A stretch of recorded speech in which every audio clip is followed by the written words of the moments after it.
सभी मिथुन राशि के भाई बहनों का हार्दिक अभिनंदन। आज एक ऐसा वीडियो लेकर के हम आपके समक्ष उपस्थित हैं जो एक बहुत बड़े आर्थिक लक्ष्य तक आपको पहुंचा जाएगा। एक ऐसा अवसर अभी प्राप्त होने जा रहा है जिसके माध्यम से हम आर्थिक तौर पर बहुत ज़्यादा आत्मनिर्भर होते हुए बहुत आर्थिक रूप से संपन्न हो सकते हैं, क्योंकि आज समय है त्रिग्रही योग का। एक ऐसा योग है, ज्योतिष शास्त्र में इसे बहुत महत्ता दी गई है। इनका जो संगम बन रहा है कोई और जगह नहीं, आपके ठीक 12वें घर पर इसका योग बन रहा है। आज समझते हैं कि क्या इसका प्रभाव होगा, और उस अचूक उपाय को जानना मत भूलिएगा, जिसके माध्यम से इस समय पर इसी टाइम पर 19 मई से लेकर के 12 जून तक ये त्रिग्रही योग बनेगा। इसी टाइम पर इस उपाय को करके हम बहुत ज्यादा धन को आकर्षित कर सकते हैं, और ये उपाय भी जो होगा बड़ा ही लॉजिकल उपाय होगा। आपको स्वयं निर्णय लेना है कि इस उपाय को क्यों करना है, और आप इस उपाय को करके बहुत ज्यादा आर्थिक रूप से संपन्नवान बन सकते हैं।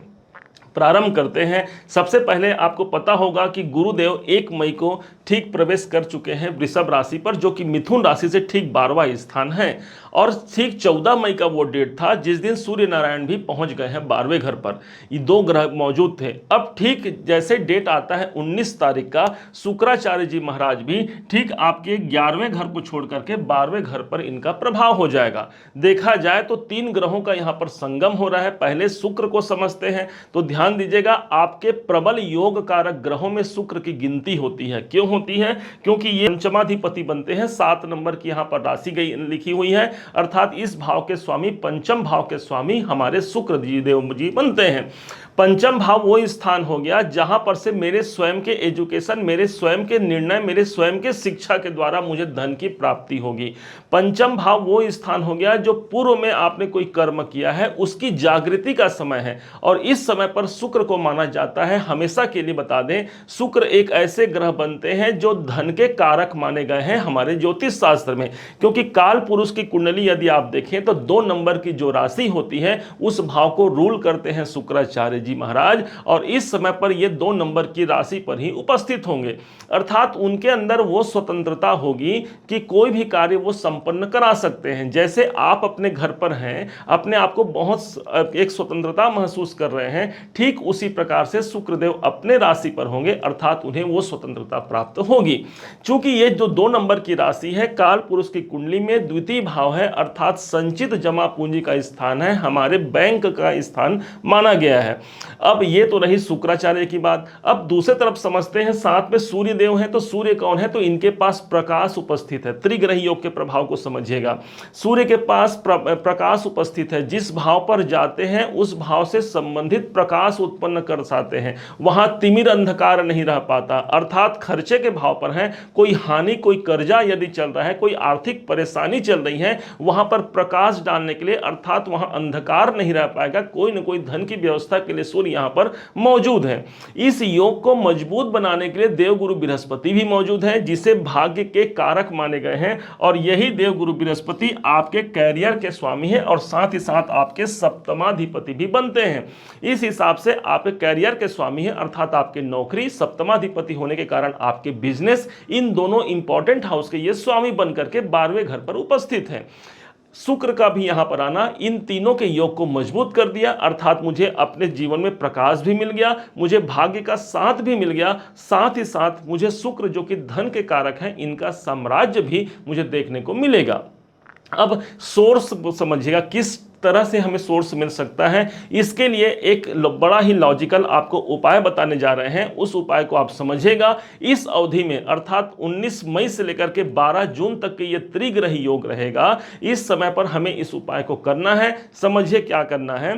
तो पहले लॉजिक को समझ लेते हैं, ताकि आपको ये निश्चिंत हो जाए कि ये उपाय काम करेगा, और कई लोगों पर इसको आजमाया गया है, जिसके जन्म पत्रिका में भी सूर्य, गुरु और शुक्र का कॉम्बिनेशन है। उसके लिए ये उपाय बताया गया है, वो करके अपने जीवन में अत्यधिक लाभ की संपन्नता को प्राप्त कर रहे हैं। और आपके लिए बता दें, ये योग हमारे गोचर में बना हुआ है। तो एक छोटा, अगर हमारे कुंडली में ये योग नहीं भी है तो इस समय पर गोचर में बना है, अर्थात हमारे राशि पर तो ये योग बना ही हुआ है।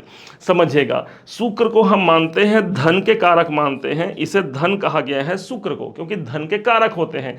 दूसरी तरफ सूर्य को कहा जाता है, भगवान सूर्य नारायण को गवर्नमेंट से जोड़ा जाता है, सरकार से जोड़ा जाता है, जाता है। इसलिए हमारे शासन को रिप्रेजेंट करने वाले हमारे ग्रह होते हैं। तीसरा देव गुरु बृहस्पति को माना गया है, ये हमारे ब्राह्मण देव हैं, ये हमारे गुरुदेव हैं। तो किसी ब्राह्मण या गुरु से इनका लिंक जोड़ा गया है, देव गुरु बृहस्पति को।